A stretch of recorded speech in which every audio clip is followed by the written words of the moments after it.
Hi there. Welcome to this mini-series on what works for women at work. I'm Evelyn and I'll be your guide on this exciting adventure.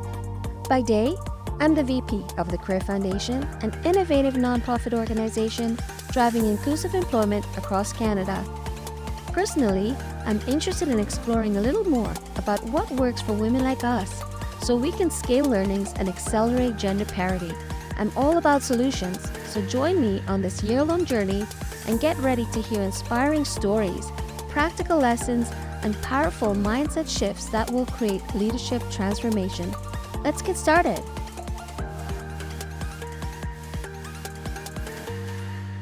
Hello, everyone, and welcome back to another episode of What Works for Women at Work. Today, I am here with Akosua. Akosua is a friend of mine now and an executive director, and we're going to learn a lot about what she does and how she's got there. Akosua, why don't you start off by telling us about yourself? First of all, it's a pleasure to be here. I've been listening to some of your podcasts, and it's an impressive lineup of women, so I feel very honored.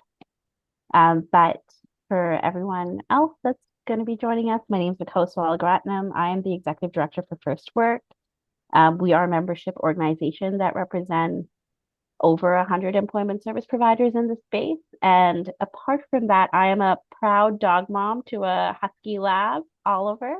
And I just both enjoy impact in the sector and in our social service sector because we've got a very passionate group of people that work in it. And I love traveling.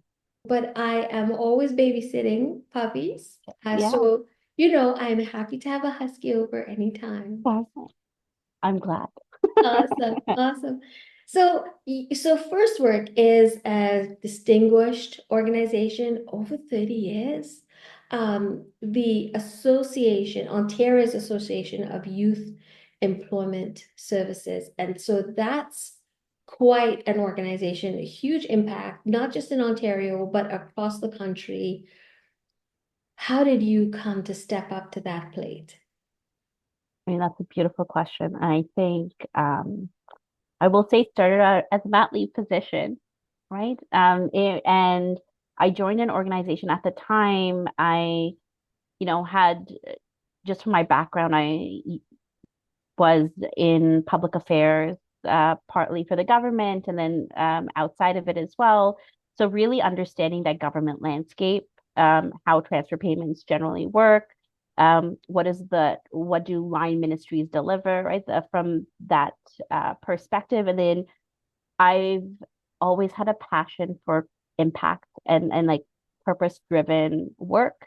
And when First Work came up across my desk, I knew OYAC very well from the previous roles I held. And so First Work threw me off a little bit, but I was eager to learn and eager to see what the impact of this network. And where it started as a team of about four of us, right? There's a team of four, and now we are a team of 15, of course. Like it's Oh my gosh. slightly bigger, but definitely it was a mix of hearing what I know I can bring to the sector within myself, and then um, being afraid of trying to tackle on everything else that comes with being an executive director. Executive director is a big jump. So getting that learning experience, I've come a long way. And one of the things, the reason I can go into it right now, but one of the reasons um is the network, like the network of people that I've come to know and love. When you get to talk to them and even the board themselves, they are so supportive. They have a passion for this sector, so they want to see it thrive. And anyone that comes and joins our sector, it's a part of growth and learning. So a wild ride. Yeah. I mean, those board members are so committed. And they definitely want to make massive change in the country, not just again in Ontario, just the way young people access employment. But you didn't know that going in. As a first time ED, how did you make the decision to say, sure, I can work with and support a board. Sure, I can grow an association. In the world of associations, 15 staffers are it's pretty up there. Usually associations are quite small in terms of the staff, but the impact is always massive. So you've grown it, you've quadrupled it. Um, but then, organizations, not people, but organizations are your members. Again, the scale and scope of that work was massive. What was your thinking process to get you there and say, yes, I can take on this challenge? Great question. And I will start off by saying I leaned into the expertise that I had coming into this role, right? So, my expertise from policy and politics. So, having done the policy work that I've done on, and I used to previously work for Children and Youth Services as a political advisor, and then for the Ministry of Finance. And the lessons I learned from there was with respect to listening to stakeholders, um, talking to them consistently, hearing what their challenges were, and looking for opportunities to work with them and build those bridges. I knew that I had, uh, you know, my policy hat on me at all times. So really understanding the rules and regulations. What is the framework or the systems that we work within, and how do we act as players in this space? Um, there's a huge gap, of course, like going from a senior policy advisor or a public affairs official into an ED position. There is operations I need to learn, managing teams that I needed to do. But oftentimes we ourselves are our biggest or worst enemies because we underestimate what we can do. Um, and at the time, just taking on this role, I thought of all of the associations that came to me when I was a policy advisor and spoke to me about how, the challenges or the challenges or barriers they faced. And when I worked with them to try and solve policy problems, I thought on the other end, where like how lucky would it be if I got to sit on that side and work with people? And when we talk about collaborating with folks, I have that insight. So where I may not have the other slew of requirements for an executive director, the things I can lean into, I know and I'm confident in. And in everything else, I know I can learn. And I took on that challenge knowing fully well my first regional roundtable to now my last one, I have read through every single ministry policy guideline you can think of when it comes to Employment Ontario, right? When going into my first meeting to prepare for it, to get ready, I read all of it. I met with stakeholders. Evelyn, like you were one of the first people I ever met with. And I don't know if you recall that as soon as I got the role, I knew I had to learn, and there was a gap in my knowledge that I knew I needed to fill. And the opportunity I got was being able to speak with leaders like yourself, like Michael Harris, one of the founders for First Work, right? Um, the board members, they all sat down with me. They explained their past of First Work's history and where they'd want First Work to go. And I I think, and that's part of, I think one of my strengths is listening and then adapting what you've heard, right? And that that's the strength you need to take on something that maybe you don't necessarily think you fit, but if you're given the opportunity, you work towards it. Oh my gosh, so many good nuggets in there. I mean, so what you've shared with us is, look, I have expertise. I brought expertise to this table. I knew this network. I knew the challenges that they were being faced with. And the things that I didn't know, I was willing to learn. And I know that if I listened effectively and surrounded myself with the right people, I could make a difference. That's what I'm hearing you say. Is that right? Absolutely. Yeah. So what would you say, just as we close on this one, what would you say to a young person who's trying to strive to an executive role? I would I would definitely articulate you don't have to know everything. You have to be confident on what you do know and be willing to learn in the rest, right? And if you approach anyone uh, humbly and want and show the passion for learning, they're always willing to impart in any way, shape, or form. And it's just taking that learning from them because people are willing to tell you what their mistakes were, what their journey was. And rarely have I seen journeys being linear. It's always been, you know, progressive journeys, right? Ups and downs, and sometimes backward steps that you need to take. But if you're willing to learn, you've been given various roadmaps. Yeah.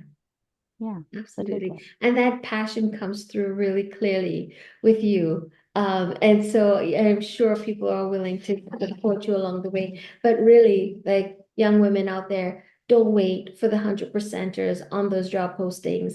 Reach for it because you can do it. You do bring expertise to the table. You do have a passion for something and lean into effective listening because you need to, in any case, no matter what level of expertise, you need to listen to what's happening in your environment so you can respond effectively. Absolutely. Awesome. Okay. You have certainly stepped into this massive role and done incredible things with it. You have charted your own course.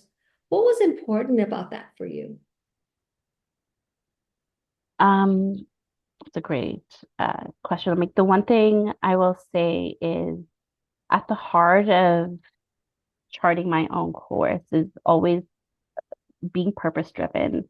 My goal had always been how am I of service to people? And how can I create impact that makes a difference in someone's life?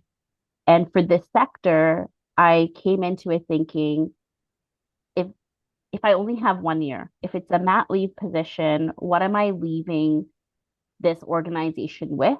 And how am I impacting their network? So it slowly grew into how am I supporting my team and how are we working together? And a lot of our achievements, as much as I've helped build it, it is in large part due to the people that are around me and within my organization. Yeah. Wow. Given us another piece. And I'm hearing what's resonating for me is your approach wasn't about you. It was great if you could step into something and be of service to a bigger purpose. That's what I'm hearing. And wouldn't it be great if we can all really sort of, yes, it'll be great to advance our careers, but is it aligned with our purpose and what our values are?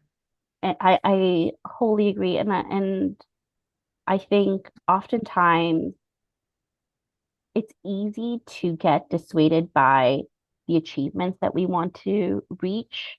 But oftentimes, if we've aligned our purpose with our journey, our career journey, we find where we need to go, and it becomes a lot more meaningful and like the satisfaction of doing what you're doing and showing up to work increases that much more.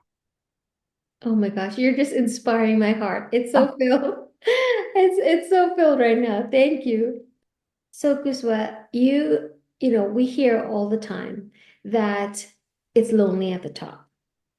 And being in such an important role that you hold right now, there are a lot of challenges. You're dealing with the province, you're dealing with all of the member associations, you're dealing with some realities on the ground. How are you dealing? What is the mindset that you have to help you get through those challenges? Absolutely.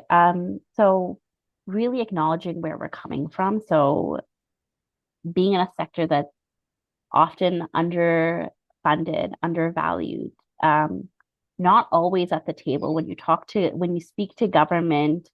Usually it's employers, it's industry, it's sector reliance on things that drive economy. We are the underdog when it comes to talking about why we're important as a sector, why we're important from an economic development landscape. We contribute in more ways than one because we look at helping those furthest away get into the economy. And often they make up a good population in Ontario. And Ontario, one of the leading provinces in Canada, it stands to justify the need for pushing us forward. And I think that's what strengthens me a little bit, that growth mindset, that idea that I'm leading with um, curiosity and confidence when I'm tackling on some of these challenges. Um, and the one thing I'd say that has helped me along that way, and yes, it is lonely at the top in some instances, but we have colleagues in this space that you can lean on, um, be honest and open with, and associations similar to ourselves, similar to First Work that is across Canada that share some of the same challenges. So when we're approaching things, it's learning to approach together, not being afraid to be vulnerable to those leaders because you find like-minded individuals when you lean in. And that I think that that's a part of my framework and my growth going forward, being able to say I don't know, but I'm willing to find out. Yeah, that's awesome. So, we gave some advice earlier to young women not to be afraid of applying to those jobs. But what would you say for young people? Young people have gone through a hard time. I mean, we all have, but young people have gone through a hard time. You're talking about growth mindset here. What would you like to leave any young listeners that we have in terms of how they look at their career in the future? Yeah. Um, it is, first of all, as a young person a few decades ago, but when I remember coming into, out of college or university or even out of high school, I had so much uncertainty and I lacked so much confidence in terms of where my career and where my purpose would be. And when I look to my peers in this space, it often say, I'm going to be a doctor, I'm going to be a lawyer. They already knew their path forward. Um, and so the journeys are so different along the way. I'll start off by saying that because as a young person, it's okay to feel that uncertainty as long as you do things. And I will even just come back to it. Like I did a lot of things where I'm like, I will volunteer in places and be a part of things that I'm passionate about. So I volunteered on campaigns, political campaigns. I volunteered in women's shelters. I volunteered for food banks, right? And I learned through that one, the benefit of volunteering is you network a lot and you get to know a lot of people in the space. And it's that growth, right? The idea that you're always learning. So if you go into it just task to task, you're not necessarily learning. But if you're going into it with a growth mindset, you're going into it thinking, what can I learn from the situations that I'm putting myself in? How am I growing through a situation? So it doesn't necessarily need to be, oh, I'm going to be on a board and I'm going to grow. Like you're growing all the time and always.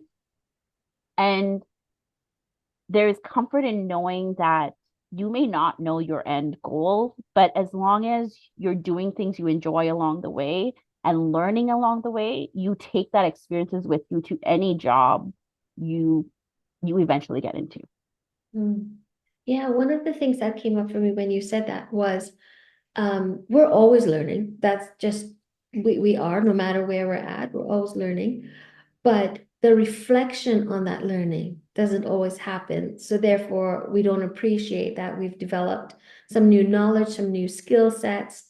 And so in addition to all that you've shared, I'd encourage young people to reflect on that learning and how is that learning transferable into all kinds of new spaces for you and creates new opportunities. Would you agree? Absolutely. Yeah, thank you. For the young people, I will say it is a tough world. It is tougher because you come out of a pandemic, right? That even though the pandemic is 2020, it feels like just yesterday. There's a lot of learnings. We're going through versions of a recession slash inflation. So there are obstacles in the way, but I will say there are different versions of obstacles because 2008, like that's one of that's a little bit of the recession period that I came out of, right? And what I will say is the challenges along the way you meet with, don't let it get you down, but find ways to counter and find ways to step out of them, hopefully with support, either from family, friends, or even our community providers, right? They are wonderful people in the space that are willing to help you if you reach out. Yeah, absolutely. And First Work has an awesome conference, Aspire Youth. Yeah. Yeah. So we do have no, it's a plug for First Work, but there's a youth summit coming up February 2025. We'll put out more details on that, but definitely come out. It will be in Toronto, so you'll get an opportunity to learn more about sectors, but also learn about the providers that exist in the space that are ever so willing to help you. Yeah, awesome. And I'm always happy to plug First Work. Um, but also, if you're looking for work and you're struggling, like reach out to First Work. They have a ton of member organizations that they can connect you to.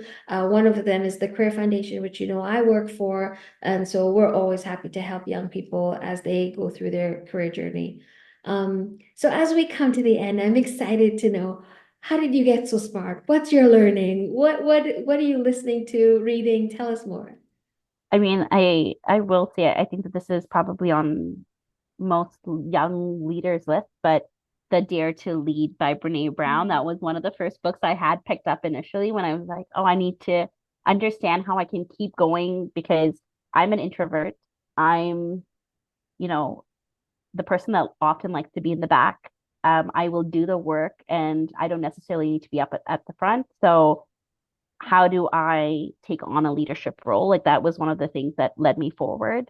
Um, Another resource, and this is such a plug, especially for a first time leader, if you're entering the space as a woman leader, I joined How Women Lead, the How Mm, Women Lead network, right? So um, they set you up with a global advisor, a coach, and peers in your space that are also in, like, they might be in different sectors, but they are new EDs to the space, or they're trying to take on a challenge as big as, like, what is leadership and stepping over the wall to an entrepreneurship opportunity. And oftentimes, when you're with these folks, because not every journey is a positive one. There are times in leadership where you will face very strong obstacles. That there are times in my journey where I wasn't sure I'd be able to get over a certain hump, and not everything is perfect. Like when you're going through leadership, you will make mistakes. And it's having peers that you can talk to, having an advisor you can talk to, and having a coach you can talk to that helps you tackle on these challenges. Um, because I don't think I could have gone through my very first year without the support. And I was very blessed by the friends and the network I had to be able to steer me into these directions. So that's where the resources come in. So I'm like, if there's a ton of leadership networks, there's a ton of opportunities for women, look out for them. But How Women Lead, definitely, they have webinars, they have podcasts. So listen to it. And of course, the practice that continues to help me. And it's always like, I would say positive thinking and meditation got me through um, my toughest times too. It's sometimes you need to feel every aspect of like the disappointment you feel. Like, so if you haven't achieved something, I am a high achiever. If I don't achieve it though, I feel it. I feel it. I take it personally. It hits me very hard. And so it's internalizing it, feeling it, and then knowing you can let it go, right? Because it's okay. And that's what I would love to leave anyone with. Like, you will face it. It's okay to be vulnerable. It's okay to fail. Because only through failure can you really grow. Yeah, I so resonate with that. I do. And I sort of look at it so differently now, just like you're saying, like the failing, it was about my attachment to that outcome, but Yeah. oh my gosh, the learnings. Yeah. There's no failing in that. It was just incredible. And so some things that you brought up there reminded me of me as a young person when I thought I needed to be the expert. And there was no way in the context I was in that I could ever be the expert, just no way. And when I started to recognize that I could be a facilitator of success and bring experts around me, that's when I think that was sort of a magic moment for me when that pressure of Yeah. needing to be the expert was just gone. And I recognized there's a ton of expertise around me. I need to lean into that and sort of facilitate people's success around me. So you don't need to be the expert all the time, and you don't need to be alone. There are really good people around. But, they always say you are the average of the 5 people you spend time with. Yeah. Think about those 5 people and make sure that they are adding to your life, into your careers, to your personal life, but you're also adding to theirs, because that's how you build great networks. Absolutely. Yeah. Well, thank you so much, Akosua. I felt like this flew by, but this has No, been so great. Thank you for coming on and talking about your journey. I hope young people can take away a lot from what you've shared with us, and I hope to continue the conversation with you. Evelyn, it's been such a pleasure. And you still like you're interviewing me, but you still teach me things as we go through, and that's exactly how I felt. I definitely hope young people can learn from our conversation today, but um, yeah, also don't hesitate to ask. Yeah. And thank you. Thank you once again. Awesome, guys. We'll see you in 2 weeks with another awesome speaker. Thanks again, Akusawa. We'll talk to everyone soon.